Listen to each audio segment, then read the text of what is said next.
Assalamualaikum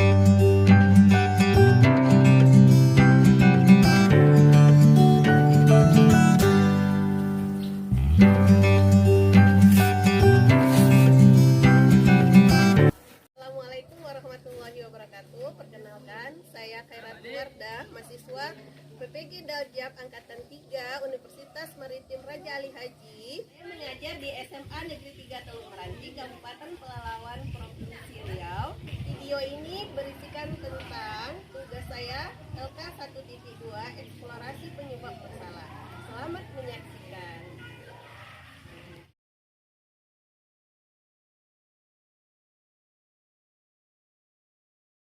Assalamualaikum Bu Ezi. Waalaikumsalam. Izin ya Bu Ezi, di sini saya ada tugas untuk mewawancarai Ibu terkait masalah di sekolah ini yang saya identifikasi. Ada beberapa permasalahannya.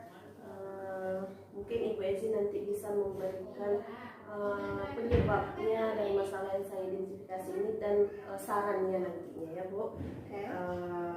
Masalah yang pertama itu kurangnya motivasi siswa terhadap pelajaran, terutama di pelajaran kimia. Menurut Ibu penyebabnya kira-kira apa itu ya Bu? Oke, menurut saya kenapa siswa mungkin kurang tertarik belajar kimia? Satu, agak sulit karena kan ada rumus-rumus, ada hitung-hitungan, sehingga guru siswa akhirnya enggan untuk belajar karena sulitnya. Kemudian yang kedua, mungkin kita selaku guru juga kurang memberikan strategi dalam pembelajaran sehingga strategi kita monoton. Jadi anaknya memang malas akhirnya belajar atau nggak semangat untuk belajar kimia. Jadi bisa disimpulkan itu gurunya harus juga menarik gitu ya Bu ya. Ibu untuk identifikasi masalah selanjutnya itu Bu terkait dengan guru belum memaksimalkan penerapan mode-mode pembelajaran yang inovatif, terutama yang diidentifikasi masalah di sekolah kita ini. Kebanyakan guru-guru di sini belum menerapkan mode-mode pembelajaran yang inovatif. Itu kira-kira penyebabnya apa ya Bu Ezi? Oke, kalau sekolah kita pada umumnya karena sekolah kecil ya Bu ya, jadi memang ada beberapa hal yang kita terkendala dalam penggunaan teknologi. Barangkali kalau di sekolah besar kita bisa pakai apapun jenis teknologinya, sementara kan terbatas. Kadang listrik kita galau, kadang sinyal kita juga hilang timbul untuk menggunakan internet.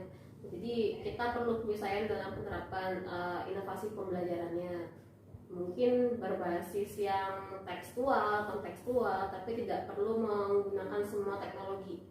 Belum lagi anak kita yang juga agak gaptek teknologi. Jadi kalau kita pakai teknologi itu cenderung kayak ibunya bawa apa nih gitu. Mereka penasaran tapi tidak bisa maksimal kita belajar karena mungkin hektiknya kita dalam penggunaan teknologi. Barangkali itu kali ya Bu ya. Karena sapras kita yang kurang. Saprasnya tadi, kemudian kondisi sekolah kita juga kurang benar. Yang selanjutnya Bu, identifikasi masalahnya mengenai literasi dan numerasi. Nah, literasi di sini Bu, yang saya identifikasi rendahnya minat membaca siswa terhadap buku pelajaran, terutama di sini adalah buku pelajaran kimia. Dan kemudian dengan rendahnya minat literasi tadi membuat anak-anak itu pengetahuan dan pembelajarannya rendah gitu Bu. Hasil pelajarannya itu rendah gitu. Menurut Ibu itu penyebabnya apa ya? Menurut saya pribadi sebenarnya nggak cuma di bidang kimia, tapi generasi Z zaman sekarang itu memang rendah banget bagian literasinya. Karena mereka lebih suka untuk menggunakan handphonenya barangkali untuk main games. Sementara untuk membaca, jangankan teks yang dari Google atau internet ini, mereka enggan untuk membaca yang seputar materi ataupun literasi-literasi pada umumnya.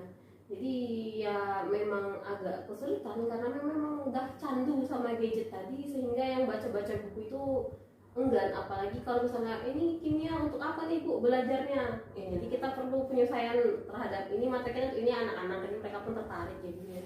Jadi kalau menurut Ibu, kalau anak siswa kita itu biar bisa tertarik terutama untuk membaca buku kimia tadi, apa yang harus kita lakukan itu Bu? Barangkali pertama penyampaian dulu ya, ini materi ini kita gunakan untuk kehidupan kita bagian ini ya. Kemudian kita buat mungkin yang bergambar karena yang visual lebih tertarik daripada yang monoton. Mungkin ada juga disambilkan video-video singkatnya untuk menarik mereka agar literasi, atau mungkin kita buat desain komik karena sekarang kan banyak banget buku-buku yang sudah mulai mengandalkan warna dan komik belajar gitu barangkali ya. Membuat desain buku yang lebih menarik. Iya benar. Pelajarannya. Oke Bu, mungkin saran yang dari Ibu kasih nanti bisa kita perbaiki bersama ya Bu, dari kesalahan yang saya identifikasi ini. Saya ucapkan terima kasih kepada Ibu Elsie udah meluangkan waktunya. Assalamualaikum warahmatullahi wabarakatuh. Waalaikumsalam warahmatullahi wabarakatuh.